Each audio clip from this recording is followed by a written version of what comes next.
Hey folks, today is a not emergency repot, but a thought it was dead, might as well repot it. Repot. This is the stump that's left after I cut down to the living tissue on my pomegranate. My dwarf pomegranate has suffered in health. Didn't ever really seem to be that healthy. I'm not sure if it's a result of the enormous amount of pests that it always gets or something else, but I am going to repot it today, take a look at the roots and see if I can get it to recover. As it is, since the living tissue is all the way back here, I don't have high hopes, but might as well give it a shot.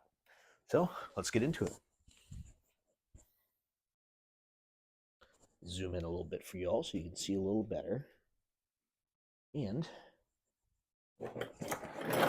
because this has not been repotted before, not by me anyways, it might be interesting. So I think it has a full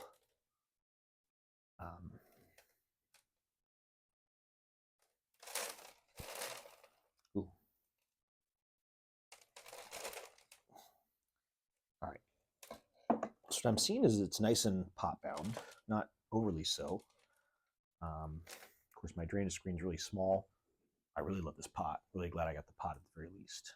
No cracks in it, no nothing after all the different weather it's been through.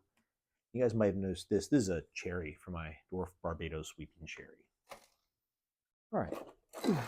So let me get in here and try to comb out some of this. I did give it a little wiggle before, which is why some of these are broken. But I have a suspicion that this thing has some root rot going on. Doesn't have a bad smell, not the best smell, but not a bad smell. So it's possible it's recoverable. All right, there's definitely some root rot going on because I shouldn't be left with just this in most circumstances. And now it's time to see if I can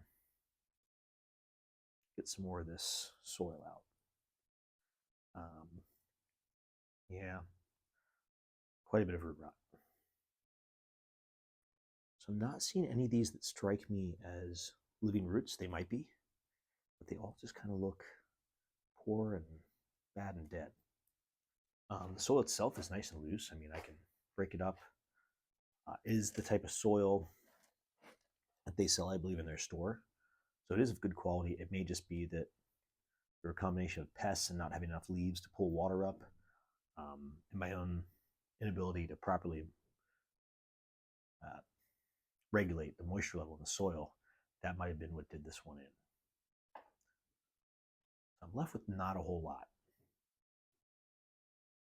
They're flexible. I don't know if any of them are still alive, but they're flexible at least. It did have a big weird root, so this might be a blessing in some ways. This feels flexible. You can see some in here that look slightly living, so give it a shot. I will reuse the drainage screen because there's nothing wrong with it, but I'm going to put different soil in the bottom here. This is my own soil. It's a combination of different mixes over time, but it's all very dry and it drains really, really, really well. And of course, I don't want to kill this thing, even though it's already kind of on its way there. So I'm not going to cut any roots off that aren't already separated. Again, this tree is virtually dead. There's not a whole lot of living left on it. But in cases such as these, where I'm already ready to throw it away, if I have any kind of living tissue, I'll go ahead and try to, well, kind of root it as a cutting is almost what I'm doing here. Not a whole lot of hope for it, but if it grows from the base, it could be pretty cool. There's other trees that have grown from the base and turned out to be really nice trees, so we will see how that goes. Work it in the soil. I'll just try to cover this thing. Not the base itself, of course, but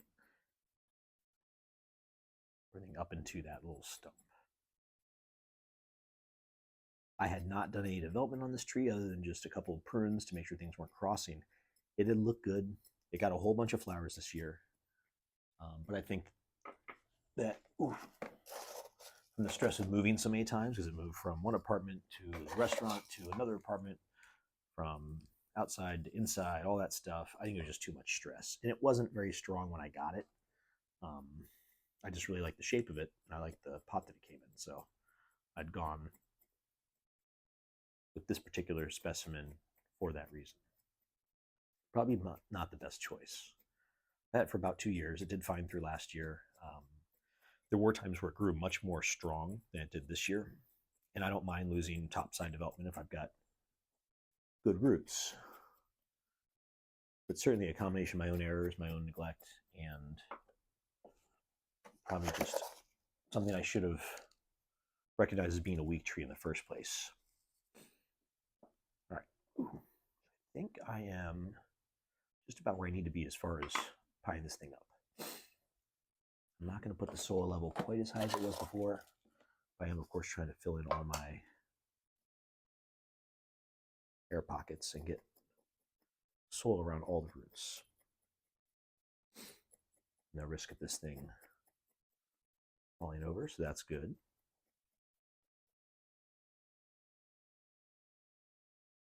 And that's kind of what I'm left with.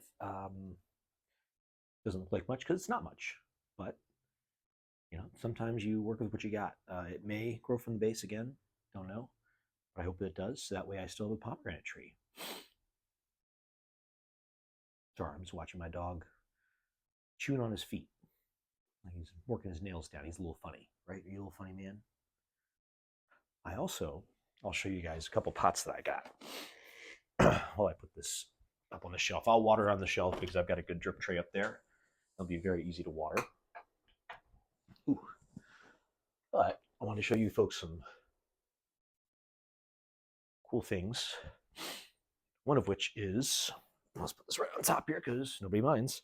This is my crab cactus, Thanksgiving cactus, Christmas cactus, whatever you want to call it. Lots of buds on it, lots of flowers. Not terribly strong growth, but it seems to be quite happy in this container with lots of air getting to the roots. I'm kind of letting it dry out and then watering it again, so it is looking quite good. It's very one-sided, but if it continues to grow like this, hopefully it'll get some more strength and I can just repot it. I did also find this at a thrift store. This is a handmade pot from some potter. I drilled a hole in it. And much like the pomegranates pot, I just love the colors. This red is really nice. I love this lip. It's not a bonsai pot per se, but I can, of course, notch this so I've got a little bit of drainage, and I just really, really like the way it looked. And this one is also not a bonsai pot, but I think this one will look really good with some good patina on it. Pale pots are kind of tough for me to place. I think I'll probably end up putting like a juniper, or well, Virginia juniper, so Eastern red cedar kind of juniper into here. It has a slight lip on the inside, but I love that it's already crackled. I love it's got an irregular shape. So again, I put a hole in that. This is higher than here. I don't want to have any pooling water, so I can have my drainage screen here and it'll all kind of drain into there. Yeah, I thought that was kind of cool. I might even put in something, not this exact one. It's not ready to be potted into a bigger pot that's not a root growing pot. Yeah, I thought it would look really cool. This will probably go into a much larger pot the next time it's potted up, this crab cactus. Yeah, those are two of them. I got some more pots in the meantime, but nothing too exciting. I just really, really like this one. It'll probably end up getting a ficus or something of that sort. And I probably should be putting a ficus in here. But we'll see how it ages. I'm going to put it outside and just let it age because it should start to get, all the wind and everything else hitting it, all the water. It should start to discolor it in a good way, of course, to give it some patina. This one does not need patina. I just think it's a beautiful little pot. And if I have a little tree that'll fit in it, I will use it for that. Zoom out for you guys. All right. Ooh. Not sure if you guys can see my face there. There we go. All right. So that's it for this episode. I do need to repot all of my coffee trees because they are ailing much in the same way that the pomegranate was. I don't think it's any coincidence. I think they're very similar in the care that they require, those two trees, the types of trees, I should say. So it's likely I've got root issues with my coffee trees. It was my goal to put those into a forest. So I might be using one of my larger pots, putting the coffee trees in that, just to see if they'll grow. And I've got a couple left that are already ready to go for that. Of course, I can't just keep collecting pots and not putting anything in them. So eventually this will have something in it. Maybe it'll be the Portugal Afra, too little, no, uh, the dwarf Portugal Afra, the really teeny tiny one, because that would be really cool. But we'll just have to see. Lilliput, that's the one. Lilliput, sorry. Took me about twice as long as it probably should have. It was kind of an impromptu, filming just to get something out there. Well, I don't yet have the energy to be doing all those coffee trees because there's about 7 of them. That's going to be something I either have energy and it gets done relatively quickly, or I don't have energy and it takes a long time to film. I don't want to put you guys through a 45-minute video to repot 7 coffee trees. So I'll catch you folks on that next one. Thanks for watching. Take care of yourselves. Cheers.